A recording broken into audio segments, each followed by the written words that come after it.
আজ আমরা কাজী নজরুল ইসলামের জীবন নিয়ে আলোচনা করব, যিনি বাংলার বিদ্রোহী কবি, যার শব্দগুলো প্রতিরোধের শিখা জ্বালিয়েছিল এবং প্রজন্মকে অনুপ্রাণিত করেছে। 1899 সালের 24শে মে বর্ধমানে জন্মগ্রহণকারী কাজী নজরুল শৈশব থেকে দারিদ্র্যের চ্যালেঞ্জের মুখোমুখি হয়েছিলেন, কিন্তু বাংলার সমৃদ্ধ সাংস্কৃতিক পরিবেশ তার শিল্পী মনকে বিকশিত করেছে।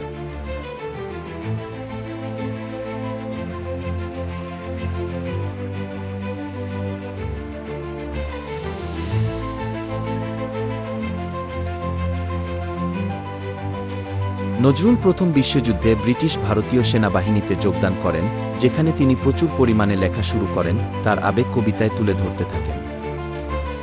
1922 সালে তিনি তার প্রথম কবিতার সংকলন অগ্নিবীণা প্রকাশ করেন। এটি ছিল তার সাহিত্যিক যাত্রার সূচনা এবং বিদ্রোহী কবির জন্ম। নজরুলের কবিতা বিদ্রোহের সুরে ভরপুর। তার বিখ্যাত কবিতা বিদ্রোহী অত্যাচার এবং অন্যায়ের বিরুদ্ধে দাঁড়ানোর জন্য একটি গানের মতো হয়ে উঠেছিল।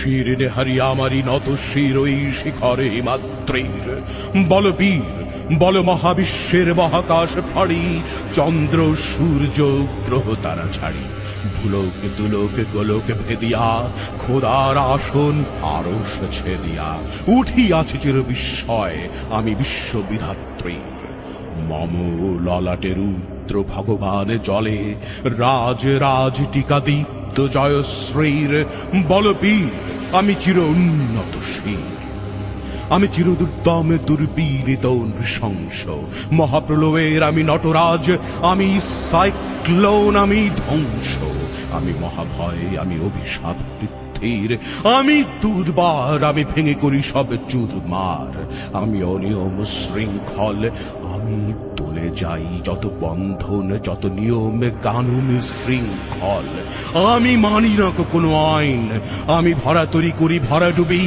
আমি টর্পেডো আমি ভীম ভাসমান মাইন আমি ধৈর্যটি আনি এলোকেশে ঝড়া কালে বৈশাখীর আমি বিদ্রোহী সুত বিশ্ববিধাত্রীর বলবি। কবিতা ছাড়াও কাজী নজরুল ইসলাম একজন প্রতিভাবান সঙ্গীতশিল্পী ছিলেন। তার রচনা, যেগুলো নজরুল গীতি নামে পরিচিত, ঐতিহ্যবাহী বাংলা সঙ্গীতকে বিভিন্ন প্রভাবের সঙ্গে মিলিয়ে একটি স্থায়ী লেগ্যাডো তৈরি করেছে। সুখ সাধ গৃহ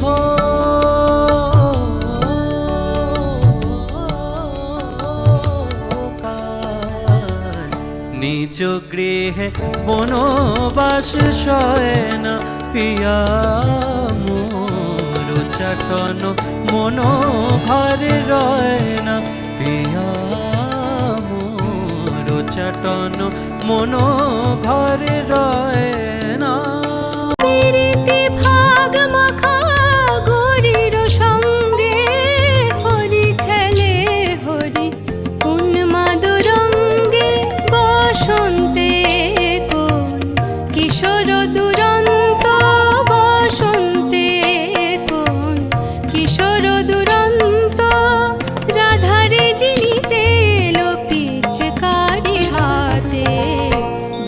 গোপী খেলে হরি হরি রে গোপী খেলে হরি।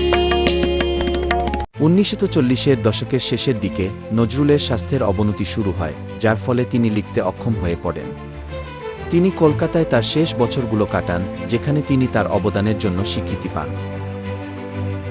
কাজী নজরুল ইসলাম 1976 সালের 19 আগস্ট মৃত্যুবরণ করেন।